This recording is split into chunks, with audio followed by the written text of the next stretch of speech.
What up, my freaks? RuinusInsight here with part 11 of my Total War Warhammer 3 modded Tzarina Katarin Immortal Empires campaign.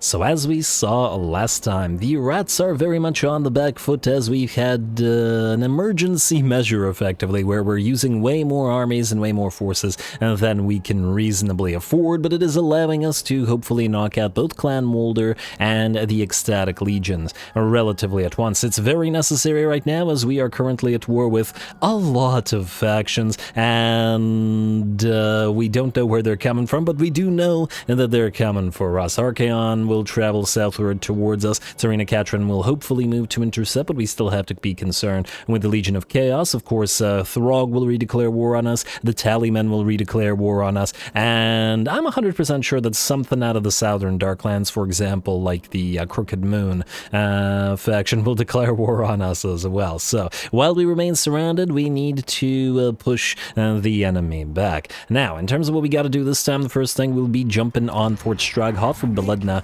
the defender of Prague, with a little bit of help from Vladimir Mikheyev here, and thereafter moving directly towards the Lair of the Troll King, probably within the same turn. Tzarina Katarin also needs to move down to the Temple of Heimkel, but she won't get here in time to prevent it from falling to this guy, and I also noticed that she's just at the edge of the range here, which I'm kind of not happy with. You know what we're gonna do? We're gonna take a Recruit Lord. Oh, this is gonna be costly. Oh, everything's costly. Okay, we'll take you, for example, Master of Beasts, or maybe Kreml Officer, because he's already a little bit leveled. Let's do you. We'll take this Kreml Officer guy, Madoran Osinov. We'll put him right here. Oh, you know what I should have done? I should have tested whether this was closer or whether Frozen Landing was closer. Well, either way, you can get a Route Marcher, and what we're going to do is hopefully use him to take the Temple of Heimkel back from these guys, assuming that they take it, but why would they be going here if not to attack? And then keep Tzarina moving to hopefully hunt them down, because this place is not one we've invested in. We've spent no money in it at all. And thus, well, we have no way of winning that particular battle, unless we summon a bunch of regiments of renown there, but I'm not willing to spend any more money, and we also don't have any more money to spend. Next up, we have a technology available, and we were going to try to move towards this. Breech loaders, armor-piercing missile damage +4, and reload time, or for gunpowder units, and reload time +10% for basically all range units, except Ice Guard. Basically all of our Kossars, Streltsy, and, it also includes... Oh, wait, the bonus to gunpowder includes the war sleds as well. It's kind of nice. It's not going to be all that much damage, admittedly, but it's still kind of nice. Anyway, to get there, we have to do 2 more techs here, which I guess the only choices are Gospodar Governance and Toughened Stanchions. Ursunite Cult Customs does give us faction-wide armor and upgrades Invocation of Ursun, giving us increased melee defense for all armies, which is fine, but it's really not worth 500 devotion. It's way too much devotion to spend on that. Alrighty, Beledna, it's time for you to strike at Fort Straghov. Hope I haven't forgotten anything, but who knows. And we'll put the Gleaming Pennant for now on Big Ol' Bear, just to provide the aura to everybody around. I also didn't check whether we needed to level up, but I guess, well, we'll just do without. Now, they do have a Plague Claw Catapult, which is going to be a bit of an issue for us. Maybe we can run the two named Frostrums toward it before it can do too much damage. Is this a minor settlement or is this a field battle? We need to know. It's a field battle. Okay, that works for us as long as the reinforcements arrive on time. Before we jump into the battle, this is going to be an hour episode as we did reach the engagement threshold, and the offer stands 350 likes and 50 comments, and the next episode will be an hour long as well. Away.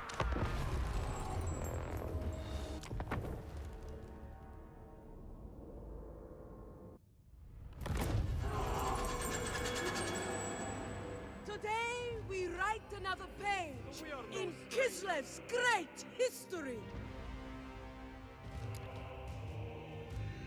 Alrighty, here we go. Now, obviously, this shouldn't be a particularly difficult fight, but the goal is to reduce casualties, and so we still have to be relatively careful in the way that we go about this thing. The second army, as I mentioned, will have to fight immediately after this, so the more casualties we take on it, the more damage it will take in the second battle, and the more it will struggle. And we do need it to win the next fight quite a bit, as we need those we need that ecstatic legions faction gone, as we're working on both of these enemies at the same time. Anyway, it looks like while we're deployed all the way back here, the enemy is looking to get its clan rats spawned on top of us and trying to annoy our Kossars, but that shouldn't be too much of an issue. Second set of rats coming in, and what I should have done is check how many uses of Menace Below they had, and before launching the battle. I do have a bad tendency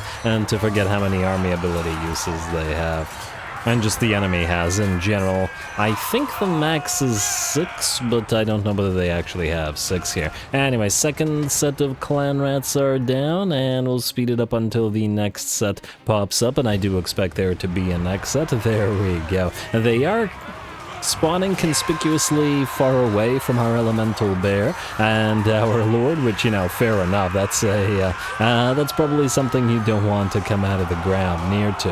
And frankly, I suppose if you're digging a tunnel beneath the enemy army, and digging it beneath the bear would likely send it plummeting through the tunnel, not hurting the bear, but crushing your force of clan rats. Anyway, that's a third one out of the picture, and let's see, is there another? Yes, there is indeed another, but this one close enough to our lord and to the bear to get charged. Bear moves on in. I think the clan rats are immediately terrified away from it and will immediately rout, having done and taken no damage. They're just gone.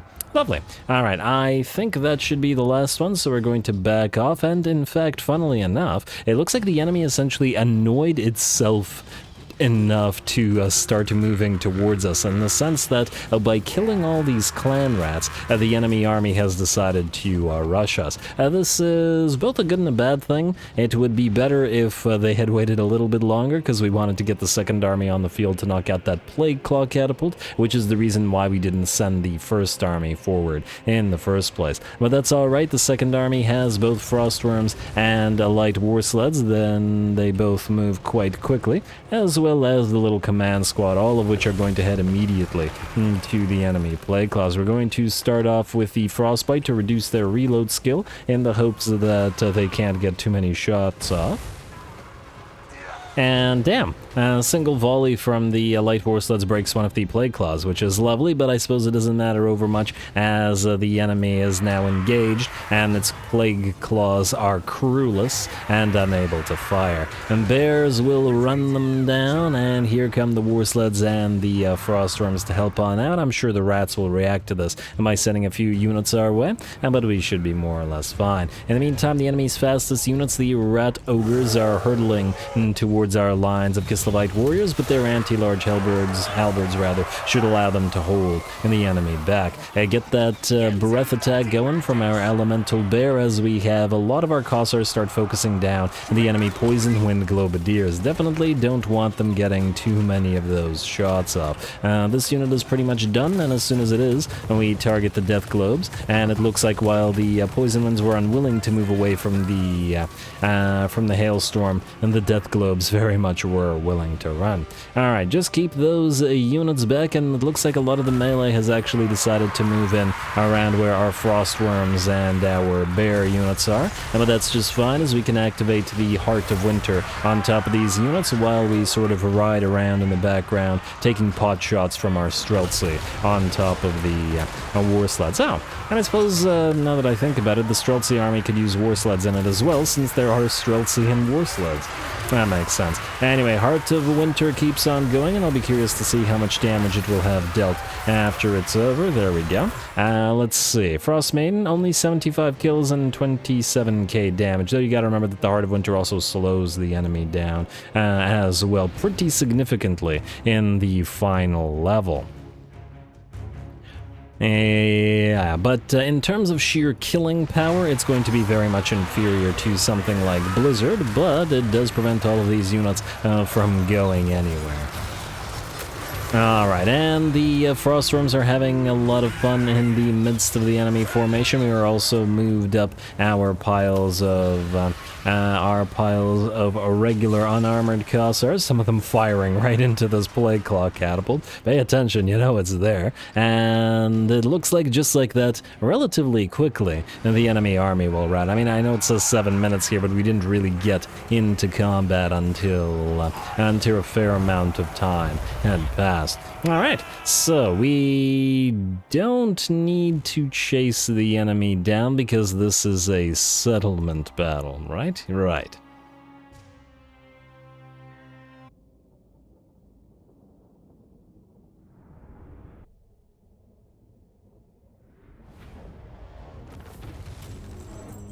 Alright, there we go. Minimal losses, and that's why we had to fight that fight so carefully. Especially no losses on the second army, since the second army needs to fight the next, or this very turn, yet again.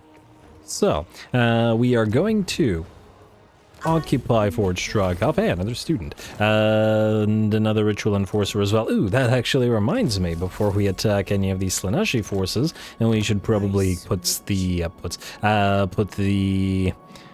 Purge Steps? Yeah, Purge Steps. Put those Ritual Enforcers to good use. So we got one on you. Oh, did I already? No, I did not. Alright, we gotta put these guys on you guys. Not the Akshina Informants, but Ritual Enforcers.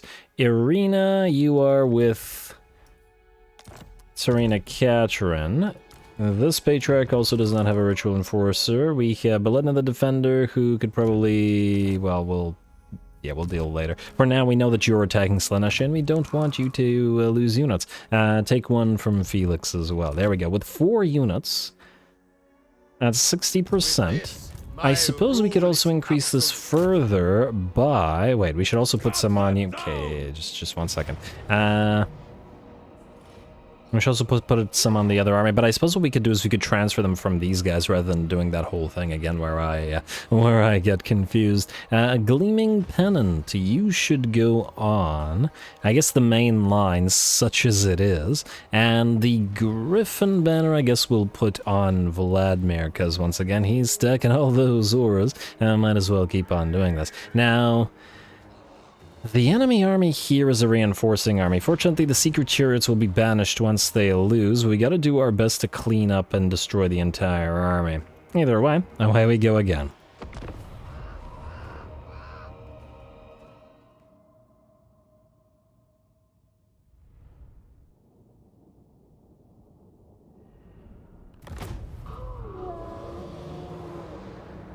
Lads, there stay! Only Kislev keeps this world safe! Alrighty, here we go. 2 enemy armies stand against us. Not complete enemy armies once again, but it does mean that we have to deploy in a particular way as far away from the second reinforcing army as possible, though unfortunately for us it is almost entirely made up of fast movers, including those trolls as they run pretty quick. Nonetheless, we're going to do our best to try to do as much damage to this first garrison force as possible, although this one we don't actually have to run down, as they will get destroyed either way. Anyway, here come the Frostworms, booking it towards the enemy horsemen, but it looks like they're not going to be able to catch them, at least not for now. War Sleds are going to do the same thing and are going to focus down the second unit of horsemen, just because we have a big pile of Kossars, and we certainly don't want the enemy units harassing them. Anyway, the War Sleds can also charge on into melee, and light War Sleds or not, they should be certainly effective enough to obliterate Marauder horses in melee without too much trouble. As usual, one of our Frostworms is in the center together with our big piles of, and with our command squads. I was about to say piles of single entities, and ooh, a nice glacial blast coming in from the Frost Maiden, and certainly a reason to keep the Frost Maidens that have access to it in the middle of the combat so that they can get to those shots off. It does look like some of the enemies are giving chase to us, Chaos Warriors and Warhounds alike. Ooh, I like the glowing eyes in the relatively dark map. Certainly hard to tell what's going on in the darker maps, but the glowing eyes on certain units certainly make it nice and atmospheric. Not quite as nice as the undead, perhaps, with all that balefire around, but still pretty darn good.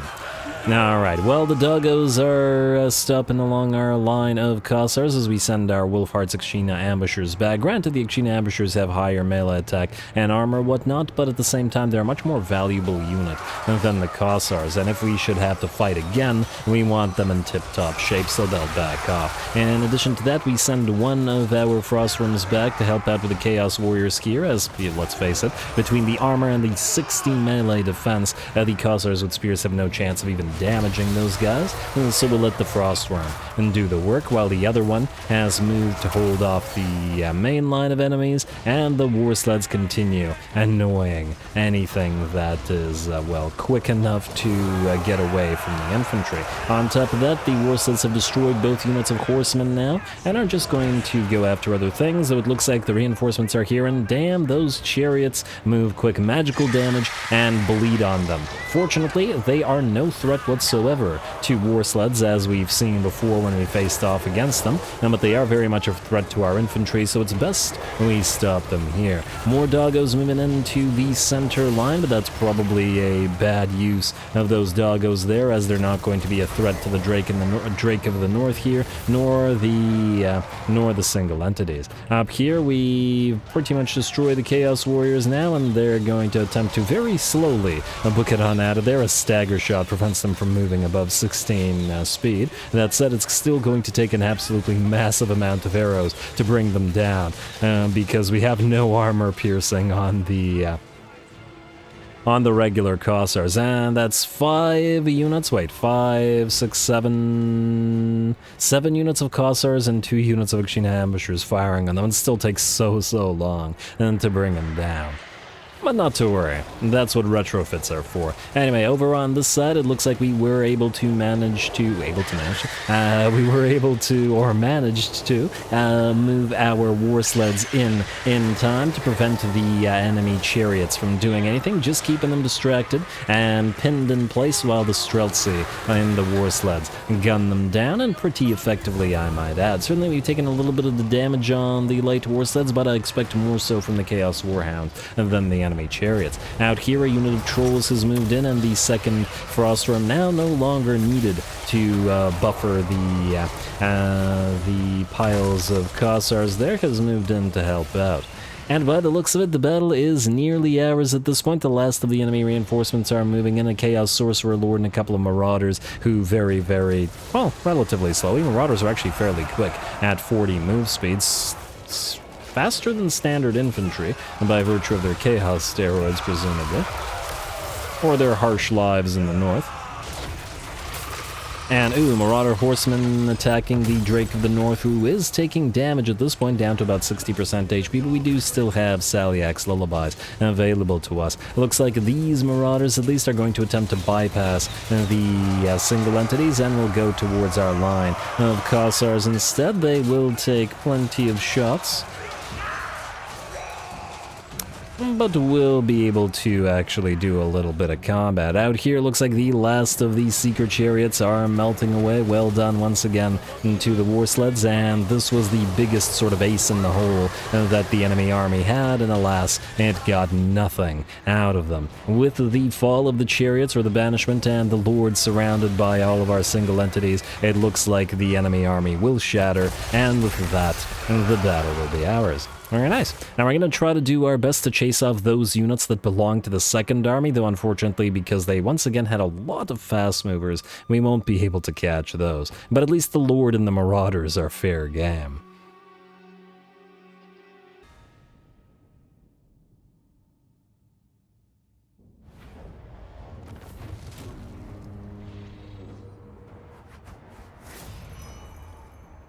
Did I say it was episode 11? It's episode 12. Anyway. Anyway, nice little battle. Got a decent bit of money. I guess the post-battle loot from Prophet is working for us at the very least, even though we didn't have a counteractive bonus growth control or whatever. Or casualty replenishment. I swear this was different before, but I'd have to look back over an older video to see what that was. Once again, the Frost Rims did pretty darn great. 48k and 45k damage, and not as much work for the Cossars this time around, but that's alright. 16k for the Frost Maiden from all those kisses, and ooh, 9.6k for the Wolf Hearts, as well as between 10, 12, and 19k for the light war sleds. Oh, lovely. And they certainly ripped those secret chariots apart, but there was no way we were chasing down the Chaos Warhounds, so those guys survived. On the bright side, this does mean two things. The first is we take Lair of the Troll King. Sorry, Throggy. And while this army is still alive, Warbear for you, Nomad Riding Master, Veteran Warrior, Potion of Foolhardiness, and... I guess we'll start by using Purge the Steppes here. We'll want to head down to Winterpire. We also want to chase this army down, but that is the last army belonging to Azazel, and their one and only territory cannot recruit, as it is currently under siege. So that works out well for us. And then there's another two things we'll want to do, though they will cost us. The first, Belena the Defender. You're going to leave the settlement briefly, and we're going to summon another Boyar, specifically a Kossar commander, just a defensive lord that will significantly reduce the upkeep of the Kossars. I mean, technically the Druzhina can do the same thing using Countryside Guardian. But doesn't have the same kind of, well... It really depends on whether we want to keep the Kislevite warriors or get the Kossars on the field. So what I was thinking was transferring most of these troops to a lord that reduces their upkeep further. I suppose we could get the... I mean, technically speaking, we'd probably want both of the... Damn, lords are becoming expensive. Do the costs of lords also rise with the amount of territory we have gained? Because they've been rising and rising, it seems, constantly, and I assume that that is indeed the case. The Countryside Guardian type lords are pretty darn useful because it's all infantry that they reduce the upkeep of. The Boyars are more defensive minded with buffs that, like, let's see here. Medical Corpse gives us growth in the province that they're in. Domestic Hoarders gives upkeep reduction when in owned territory on top of whatever upkeep reduction they already have. Bunkers gives melee defense when defending, and then free devotion as well. Might as well have gotten this right now. These guys don't give any particular defensive buffs, but they eventually do give a 20% reduction in Kossar and Kislevite warrior upkeep, and they don't generate anything, but they could also potentially have other units. Oh, yeah, but they do need a fair few levels to do that, and if we're just going to defend, yeah, you know what? I think we're just going to get the Boyar for now. Because there's no guarantee that they'll ever level, and this is a temporary army that might never climb higher than it currently is. So, we'll get you on the field, Kossar commander. Like so. Then we'll pop all of the units here into this army. Like so, reducing this. Belena the Defender will get her own army, but for now, well, most of this army is going to get deleted. We'll probably keep a few of the, just the Kossars, probably not even the Kislevite warriors, because we need to reduce costs around Castle Alexandrinov and Aaron. And we'll also want to use the army to occupy Aarongrad or recolonize Aarongrad as well. Anyway, Vladimir, you are good and so are your units. I don't know where this guy's gonna go. He might try to take Syoktraken, but we'll see. May have to chase him around. And we can't attack the Tower of Khrakk immediately because we don't have siege attackers, so we'll need to build some stuff. And we can always use another army, like move one of these armies in to reinforce as well. Alright, the rest of that looks good to me. We're still negative, but holding. We need to see what else happens. Next up we have an Ataman thing, and oh, another Ataman is available. You know what, let's get one that has bonus to money. Let's say you, Novgo Volkov. Where is the territory that makes us the most money right now that doesn't have anything in it? It's got to be River Urskoi, though the growth would be relatively useless there, but at least a little bit more cash, do that. And we got another one with cash, yeah. We'll probably move the ones that don't have cash bonuses outward, and then any new ones will have cash bonuses to increase any new territories, I think. I really wish that you could give these guys ancillaries. But I guess you can't. Wait, if we... Does anybody know, has anybody tried this? What would happen if we were to summon one of these guys and then give them, like, the Toll Keeper and... I forget what the other one is named. There's 2 ancillaries that increase money making in the province that you're in, tax collectors. Yeah, so if we give them those and then delete them immediately, would we be able to get them back up and running as Atamans? Would they go back in here? Because we can't see levels or anything. Like, I don't know who's who, but these guys are new Atamans. Once appointed, optional dilemmas will appear, blah, blah, blah, blah, blah. Once recruited, when an Ataman position becomes available, this doesn't answer my question. I might experiment with it, but right now let's keep on going. No buildings to build, mostly because we don't have money. Let's double check Diplo, and then let's go next turn. Nobody wants to make any kind of agreement with us as yet. Surprisingly, Reichland doesn't want a defensive agreement, but what can you do? At least we have one with Khrakk, though unfortunately they haven't built any, they haven't teched up past tier 3, so they can't really build anything interesting. Can they at least build cannons or something? Let me just see here. If we were to build an outpost of Khrakk, where's Khrakk? I can at least build cannons. It's something. Do we want to waste 2,000 gold on this? I mean, we will have to build one of these things eventually. We can also build grudge throwers should we require it. As somebody suggested, we could use Imperial Artillery, or I suppose the Dwarf Artillery will work for now, while we can't access additional little Groms. Yeah, fine. Do it. Do it. It's expensive, but it's also probably the best location to build the outpost, I hope. Hopefully it doesn't fall back to the undead. I think what will potentially turn it around on Khrakk is if the Crooked Moon declare war on them. But if they declare war on them, they have to declare war on us because we're in a defensive alliance. And if that happens, the AI will generally focus us and ignore the other AIs, as we know. We also wanted to build the Blasted Expanse here at the 3.4k. Wait, don't we have an we have an Ataman moving in there. Alright, so we can't do that as yet anyway. So we'll have to wait. Alrighty, let's end the turn and let's see if anything interesting happens. And go. I forgot whether we were supposed to steel tech this turn, because I don't remember whether we did it last episode or not, but I'm just gonna hope and assume that we did. Alright, Dreadfleet drowned. What I'm most concerned about is the guys that we're at war with, and any new guys declaring war on us, potentially. And, oh, they're willing to fight us in the field. Huh, I wasn't expecting that. Pleasantly surprised. Yes, please. We'll fight it in the field. Most definitely. Go.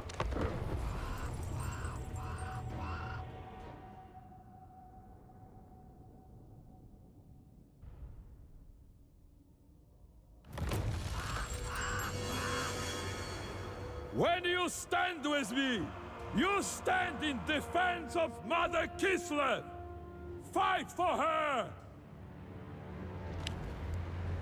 Alrighty, here we go. Once again, I am pleasantly surprised by Azazel or the Ecstatic Legion's willingness to actually attack us here. This makes the battle a little bit interesting, and it's going to mean that we have to be a little bit more involved than usual in terms of both deployment and exactly what we do here. So, the reasoning here is, if we kill every single unit on the map, if every single unit is destroyed, we don't waste the turn, as in the enemy settlement will fall, regardless of the fact that we're only sieging it and not directly attacking it, which means we have to absolutely make sure that every single unit we kill, or every single unit we rout, rather, gets completely annihilated before they move off the map. And that light we have set up all the way back here with our Bearkin and the other Acolytes of Ursun, and the armored and regular Cossars. As well, there's a little bit of elevation here, and our flanks are protected. But the main reason we do this is because because we want the enemy to travel for as long as possible towards us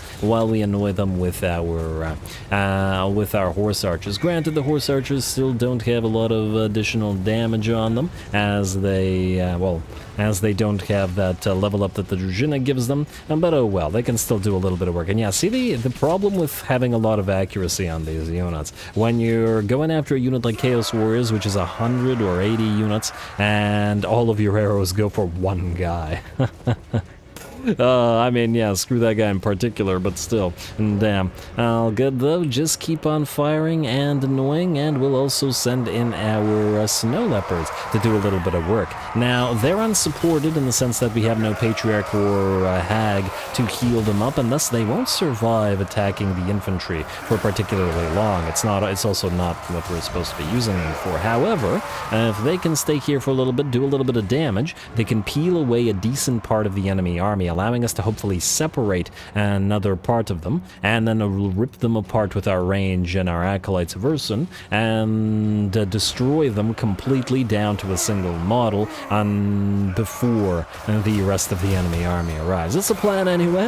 The plans don't always come together, but well, I guess it's also often fun when they don't. Anyway, we're starting to take quite a bit of damage on the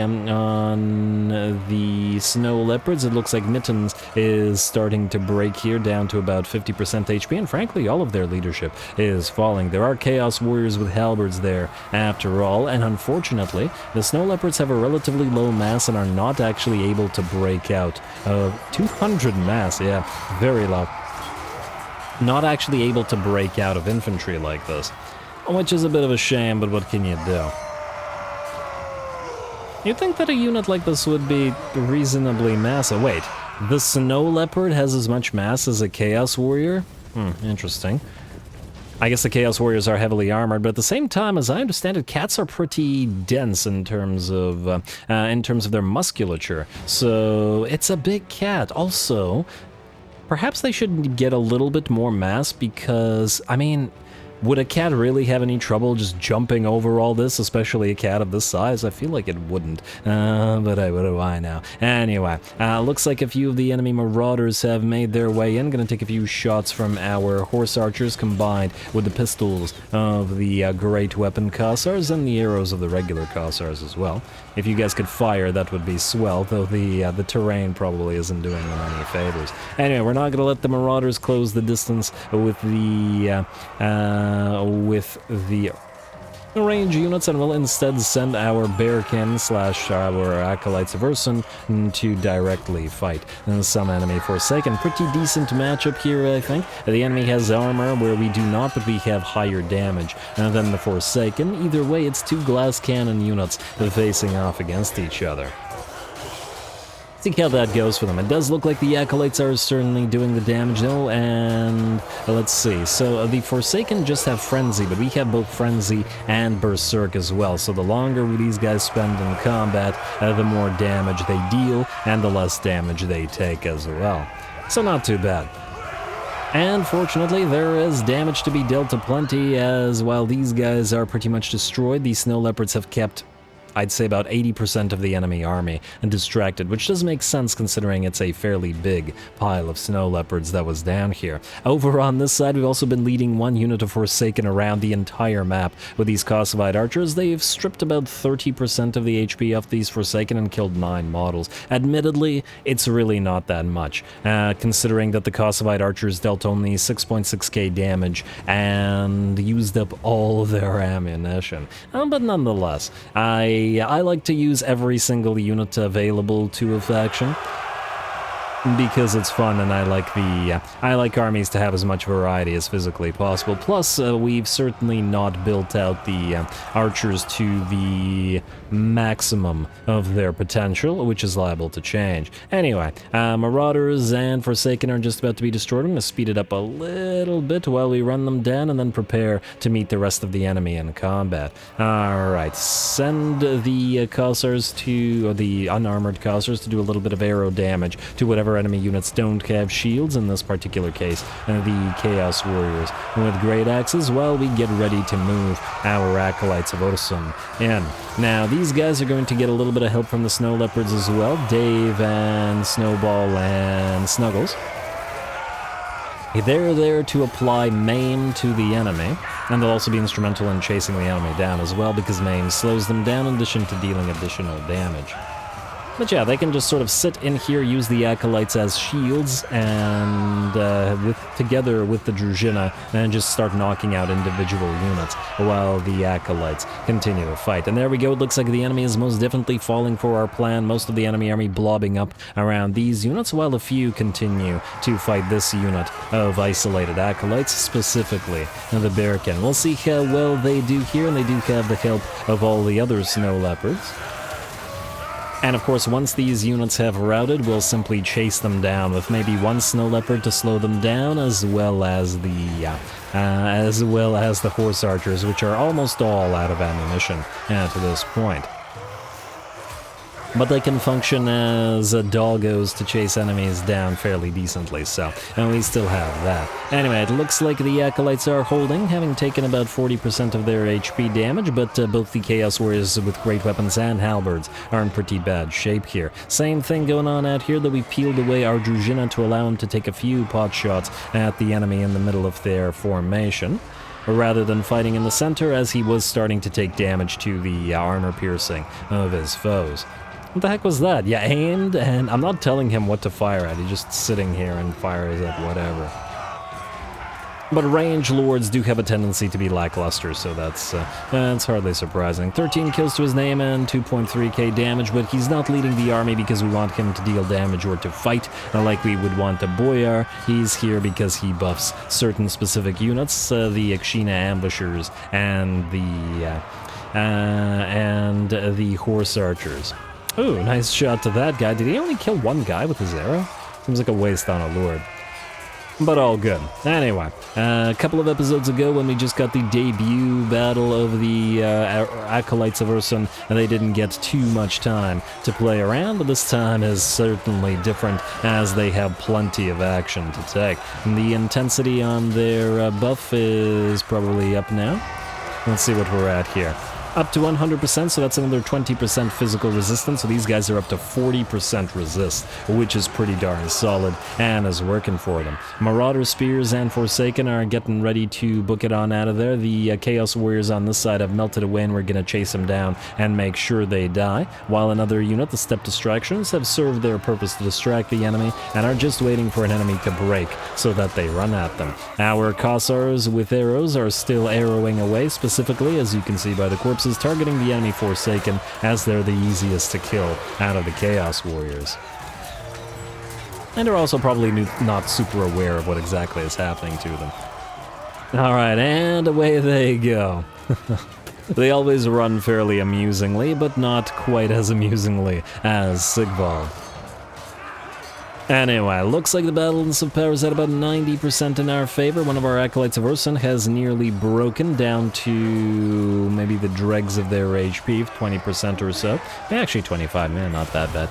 But also about half of their models still remain. I'm gonna hand it to the physical resistance for that. And it looks like with that the enemy warriors rout, the Lord routs, and with that the battle is ours. So far every single unit has been destroyed, and with the help of the Snow Leopards maiming the enemy, dropping their speed down to a mere 24, it means that our 50 move speed Acolytes of Ursun should be able to hunt them down pretty darn well. And yeah, look at that, with the Berserk up in intensity, they've got 77 melee attack on a 66 weapon strength, which ain't too bad, all things considered, and the fact that these guys have no veterancy and no red line buffs as yet. Granted, their armor piercing is still a little bit low, but technically they're anti-large units as well. Be interested to see how they fare against enemy cav later, but for now, great job.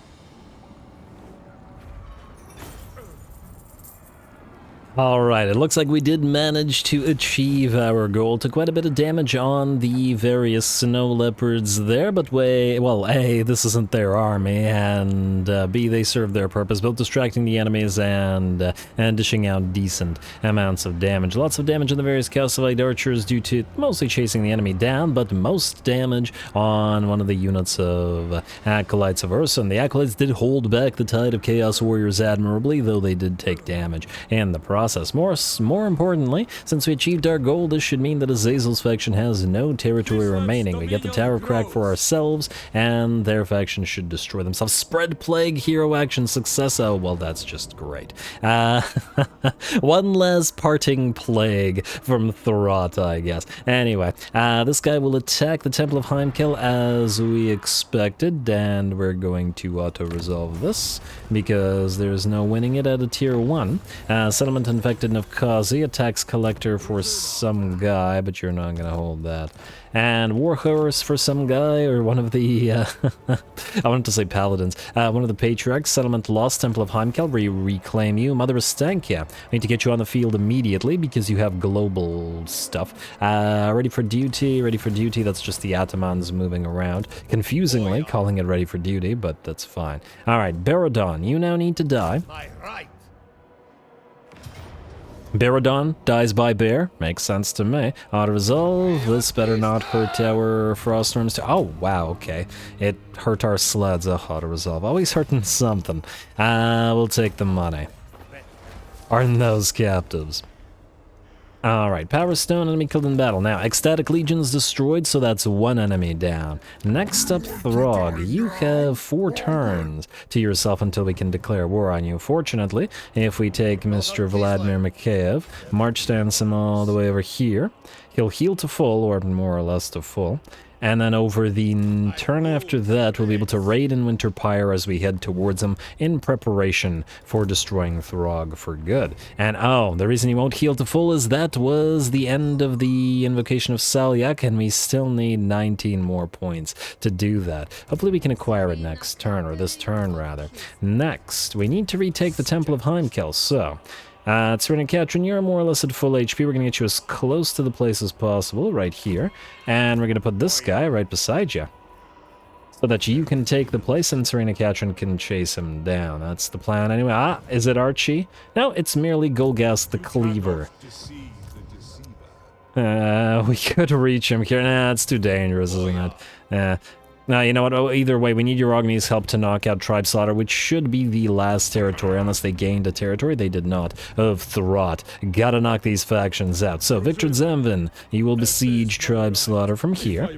Let's see what they've got there. Oh, we can rename it to Skaven Slaughter. Damn, they got a frickin' warp bomb. Okay, that's gonna be annoying.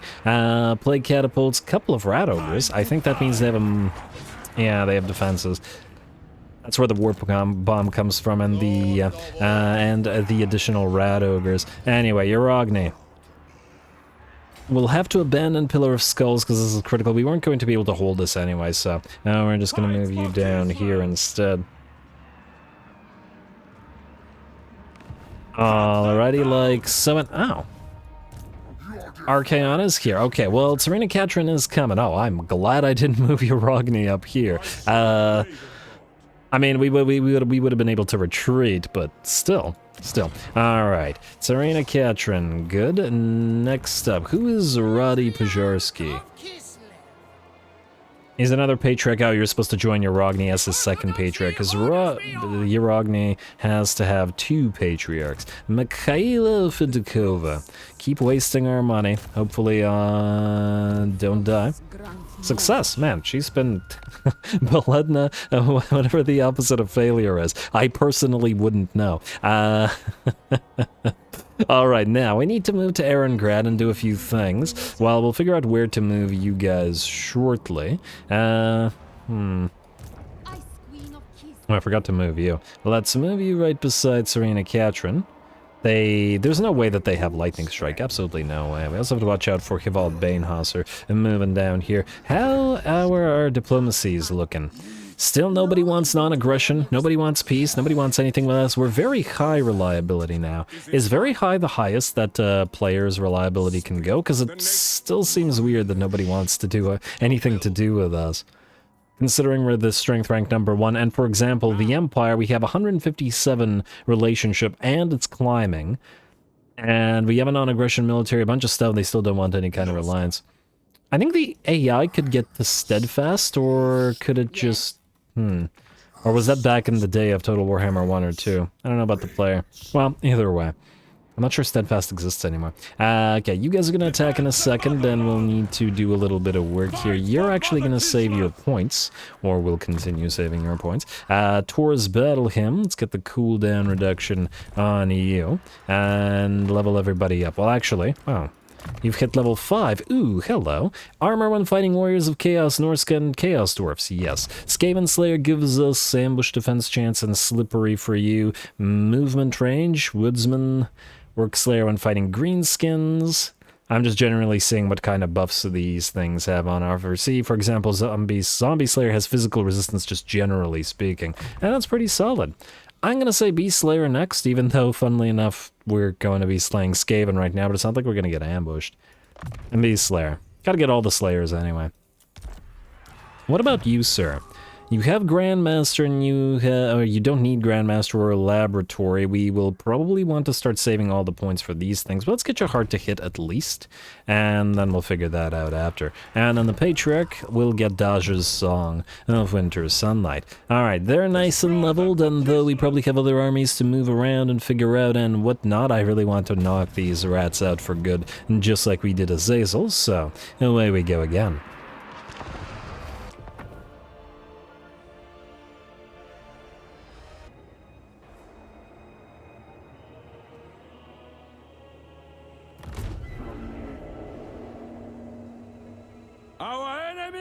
Have tried to fell us many times, and yet here we stand, still strong, still undaunted. Alright, well, that's just swell. I like the horse with the barding that you have now. Not quite as fancy as that of the Griffin Legion, but still pretty darn fancy. It's a similar, a lot of similar assets on them. Also nice finally to have a horse for the Družina, generally speaking, as that will make it a little bit easier to do range and damage. Anyway, we're going to start the battle off as we usually do with this army, with our artillery bombarding them. The little Groms aren't the most effective artillery pieces, admittedly, but that's because, I mean, they're more like a steam tank than they are an artillery piece, and have multiple uses. Though I'd say they're neither as good in melee, nor as good at tanking, nor as good at artillery as steam tanks are. You also have to remember that they also have the roster to consider, and you can always power them up with the Tempest line and giving them that gust of true flight, which is quite nice. And against specific targets like cavalry, they're going to be better than the steam tanks. But anyway, they are going to try to knock out the enemy piercing tower here. And just because we don't want to move in while the towers are attacking us, once again, gotta remember, always remember that SFO towers are pretty darn threatening. Menaces below are coming in as well, and unlike normal artillery pieces, the little Groms aren't afraid of a little old summoning on top of them, and the bears are hungry anyway, so it's free food. There we go. Swipe those rats away. This was perhaps not the ideal place to dig up that tunnel or open up that tunnel there. Clan rats completely ripped apart from every side by the Watchmen in the night, while the little Grom's bears blocked them from the front. Anyway, there we go. Those units are booking it down out of there, and your Rogni has arrived. And now, damn, I gotta remember that I put him on a horse, and I haven't decided whether to keep him on that. Or maybe this is the asset of the Griffin Legion horse. It's just that the armor of the Lord is different. We do have Griffin wings by the looks of it on the whatever the thing that goes under the saddle is called. But anyway. some element on barding.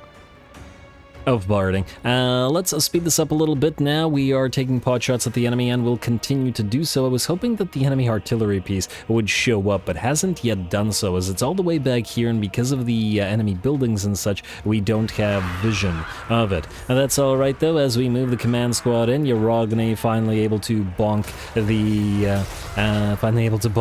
those rat ogres in the face.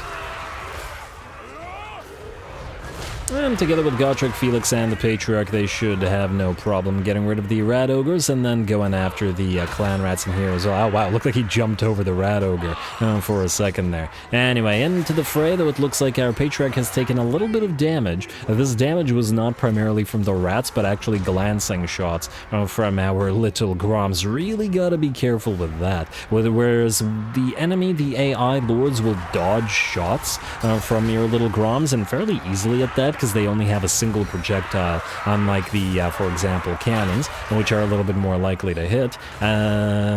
Your own units aren't going to dodge their shots, unless if you're not careful where they're firing, they might kill off your single entities. Anyway, our units are still making mincemeat, or our command squad's still making mincemeat of the enemy infantry, as they like to do. And we're still waiting for this. Now we can see the Plague Claw catapults moving up, so we can keep these guys fighting while we wait for the Plague Claws to move in and attempt to get in range with something. Once they've been knocked out, then we can move the infantry in, because this way we can prevent the damage. Unfortunately, the Rat Ogres have surrounded and damaged the poor Patriarch enough that he's going to book it on out of there, but we've got 2 more Patriarchs back here that we can send into combat as well. And we'll do so right now so that they can heal up the damaged Patriarch, if you were wondering why I wasn't super concerned. Alright, Yarogny standing against a bunch of Rat Ogres, but he's killed many of them in his time, and, well, I'm sure he doesn't consider them to be much more threatening than regular rats anyway. Which he doesn't consider to be particularly threatening in the first place. There we go, keep on whacking away. Ooh, a shot from the little Grom comes down. Looks like the enemy artillery piece was just out of range, but they should be in now, and we've retargeted the little Groms towards them. As we've seen in a previous battle, though, it's going to take the little Groms a long time to damage them, though the fact that they're in a little column formation might actually work in our favor. What did... Okay, the little Groms decided to get one more shot into the enemy infantry there. I should have moved them and then told them to fire, or else they, artillery pieces like to fire on their last order before switching to the new order. Alright, Druzhina is in as well, able to both fight with his axe and bow from horseback, which is great. We've also popped a Heart of Winter upon the enemy, which will do a little bit of damage. Once again, not as much as Blizzard, but it'll work. And it looks like the column formation is most definitely working out much, much better for us, as the little Groms are taking out the artillery pieces much quicker than they were before. Not a lot of chances to miss, and even if you miss the first Plague Claw, you'll hit the second, and if you miss the second, you'll hit the third, etc., etc. I just gotta get a few more volleys up and knock out this. Okay, fine, you just missed both your shots and make me look like an idiot. Great job, little Groms, great job.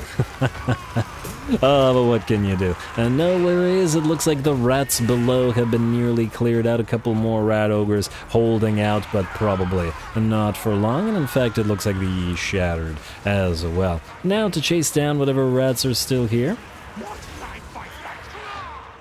And have not yet shattered. Looks like a unit of Clan Rats is moving in back here. And please just knock out those Plague Claws. I want to send in the rest of our units. And there we go, another one destroyed, and another one misses. Alright, well, they'll get there eventually. The little Groms are starting to run out of ammunition, but that's alright. I'd rather use them as single entities to fight up front as soon as the enemy artillery is done for. Generally speaking, they're more useful for forcing the enemy to come to you as an artillery piece, rather than winning a battle as, with an artillery line, like you might do with an artillery-heavy faction like Dwarfs or Empire or Cathay or something like that.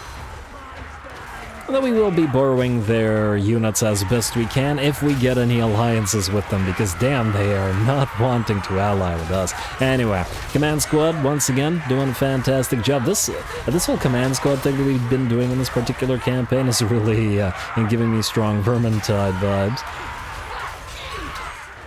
But I do like the fact that it once again feels different from other factions and other armies, because I don't generally tend to build all that many heroes, but Patriarchs are so necessary in the Kislevite line, and that you tend to have a relatively big command squad in pretty much all armies. Anyway, it looks like finally, at last, the last of the Plague Claw catapults get destroyed, and just as the clan rats with shields booking on out of there, and with those Plague Claws no longer able to fire, our range units are able to move on in. We'll probably still clear a few rattlings out before our range units arrive, but it'll certainly speed up the conquest of this place.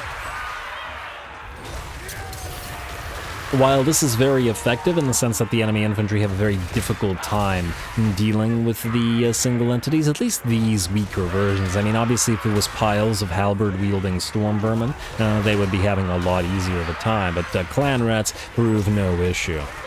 If it was storm vermin, it might be too dangerous to send the Patriarchs in, as they are quite fragile.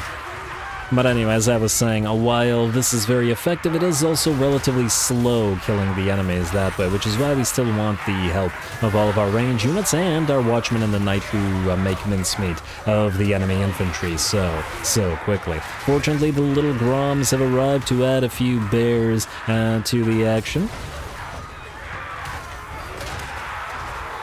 And it's what we have for now, because the Warbear Riders are just insanely expensive.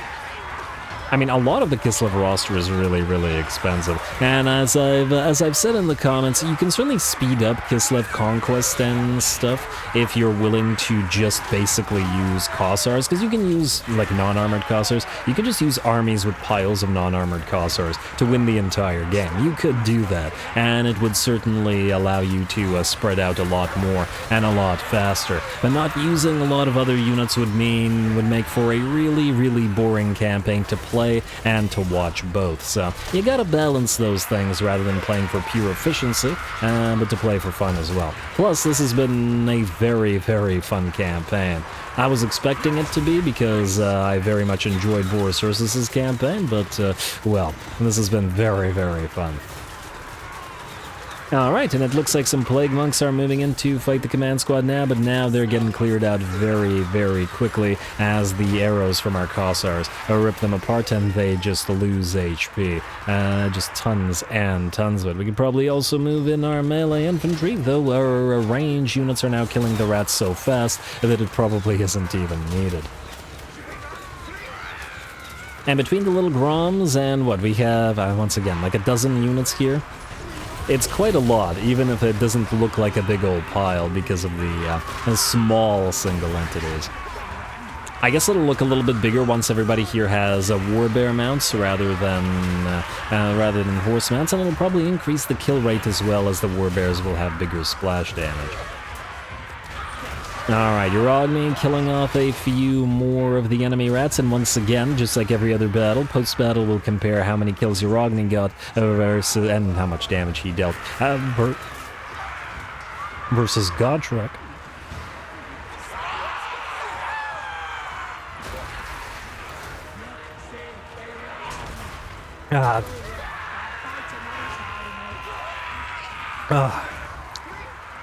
I got...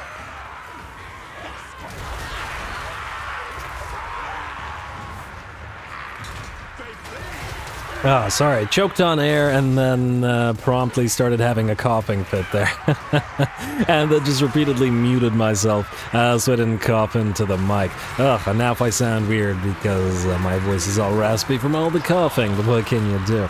Anyway, I forgot where I was. Well, it looks like there's a giant pile of rats behind this barricade, and we're sending our single entities to try to break it down, but fortunately, the Kossars are able to just fire over it. And it looks like the rats have sent all their remaining infantry here, which means they are sort of blocking each other as the ones at the front are being blocked by our single entities and can't go any further through the barricade. This means it's going to be pretty ugly for them. I expect most of them will die, and we can see the giant pile of corpses here. I mean, if we had Ice Guard rather than Kossars here, these piles of units would already be dead. Or, you know, Tzarina Katarin casts one single blizzard on that pile of units, also instantly dead, basically. But this will certainly work, and damn, all of those rats are... I guess the barricade is sort of making units fly around a little bit more because they get knocked back into the barricade behind them. And then sort of bounce off. Anyway, it looks like the balance power is at about 90% in our favor now. This is really not doing the rats any favors, but let's just say, since this is the last settlement belonging to Clan Molder, they're pretty much done for anyway. Well, no pretty much about it, they are done for anyway, so... They've been deprived of their leadership, of all their lord and heroes. Or lords and heroes, I guess. And now it's just a pile of clan rats. And the arrow rain keeps on falling. The barricade is surprisingly still up, though we are attempting to attack it. We could probably speed the matter up a little bit as the Watchmen and the Knight finally move in. Not that they're gonna be needed by the looks of it. And this time around, maybe they can help work our way through that barricade just a little bit faster. I guess it's a race against time or a race against the arrows. Who will win? Will the arrows kill all the rats before we're through the barricade, or will we be able to drop that structure? Only lost about a third of its HP. It does take quite a while to bring it down, but I guess we don't have any units that are going to be particularly strong at doing this type of thing. I take it these guys... Yeah, well... Wait, the Siege Attacker trait... Wait, no, Siege Attacker trait. Yeah, so the Missile Strength gives us the 100% damage multiplier against buildings, but that's only on the range damage, not on the melee damage, so... Can't quite get through that thing super quickly.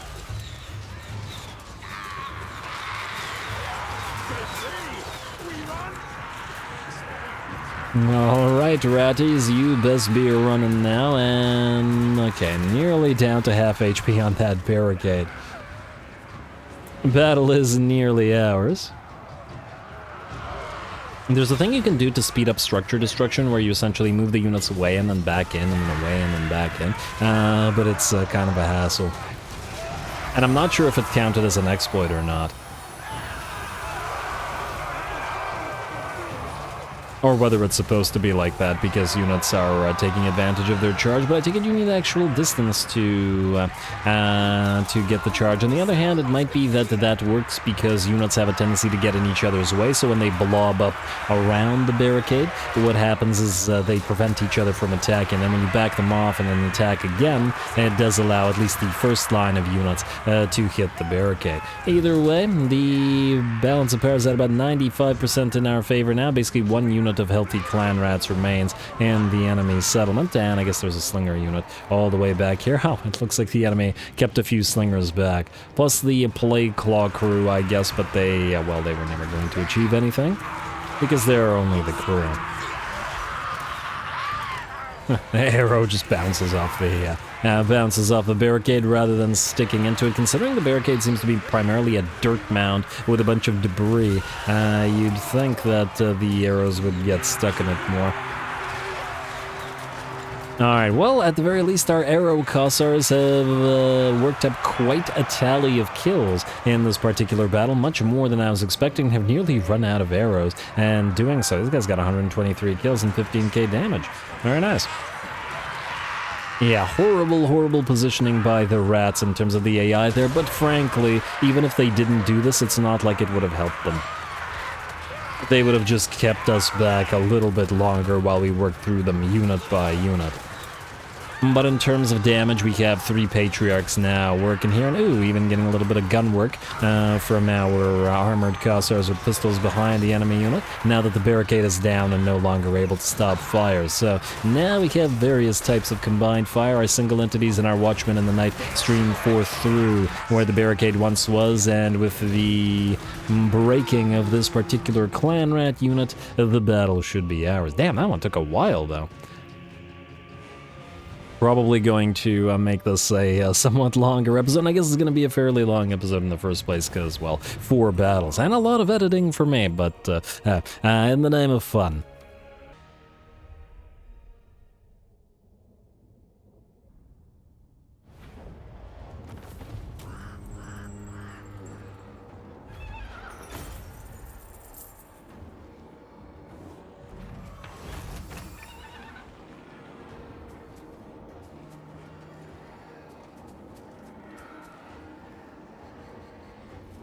Alright, there we go. Easy enough fight, and I mean, it still took way too long for our little Groms to kill off that Plague Claw catapult, but they did make it into the fray in melee and still managed to do plenty of work. Once again, in terms of both kills and damage dealt, Urogny does outdo Gotrek, and that's despite the fact that we had him on a horse, which I remain still kind of on the fence about. I also noticed that the, what's the ability called? The Tor's Battle Hymn hasn't been working this particular episode, and I'm not entirely sure why. I wonder whether, I mean, the only thing that's changed between this episode and last episode, other than the fact that SFO, I believe, had a patch, or like a small patch, unless I'm mistaken, is the fact, let's just talk about this for a second, is the fact that I added the less effects mod, and, well, that should be reducing effects.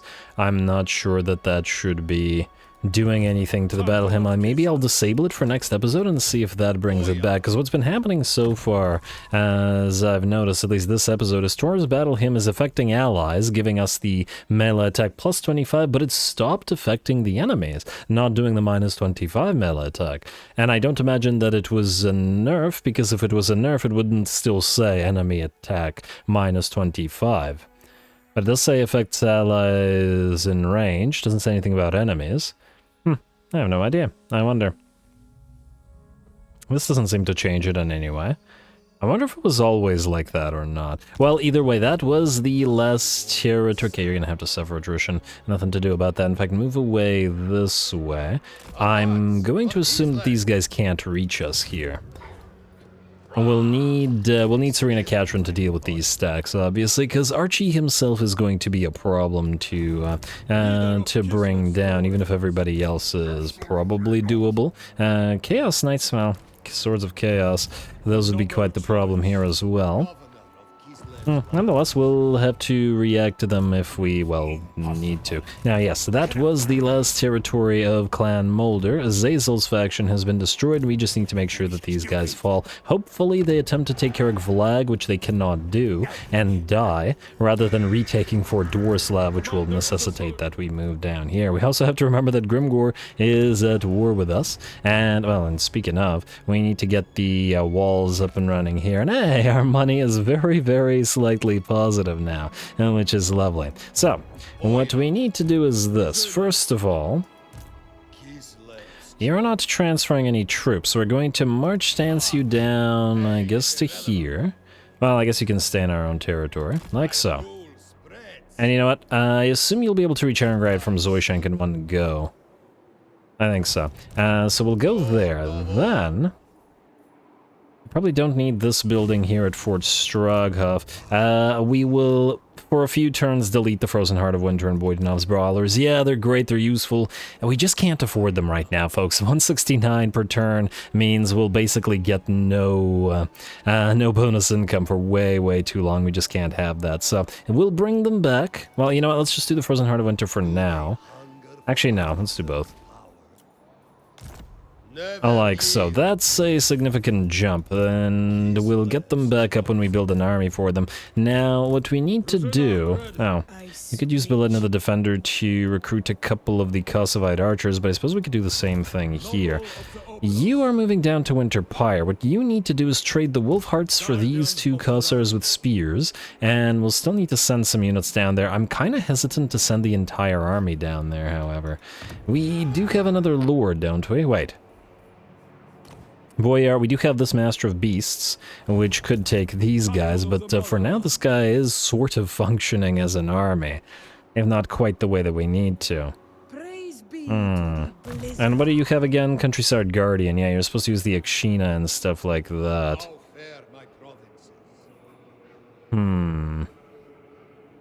Sister of Ice. And you reduce the... Okay, wait. Yeah, we need to try to get you to Ambusher to get those Kossovite archers and the Akshina ambushers powered up. So somebody needs to move somewhere. You know what, I'll figure out who's going to move where between the episodes, because either way, we're out of time here, and I am going to call the episode. Next time, we will reduce the armies a little bit, because we need to get our economy flowing again. We'll retake Aaron Grad, start buffing it. We'll most likely keep an army here, possibly just like a defensive force, with some of these troops. And one of these territories to bounce between Castle Alexandrinov, Aarongrad, and the Tower of Khrakk, as I imagine that Wulfric will come down and attack us before long. We'll push up towards Winter Pyre here, and Tzarina Katarin herself will go and take care of Arcan, and hopefully burn down some of his territories, while I suppose Victor Zamvin will have to move southward to deal with Grimgor. And I'm not sure where we'll send Uragni quite yet, but we'll send him somewhere. Oh, also, before I forget, what we want to do is... no, not disband you. Wrong button. Replace you. Wait, do we replace you with Mother Ostanka? A moment. We could transfer some of these troops to Mother Ostanka.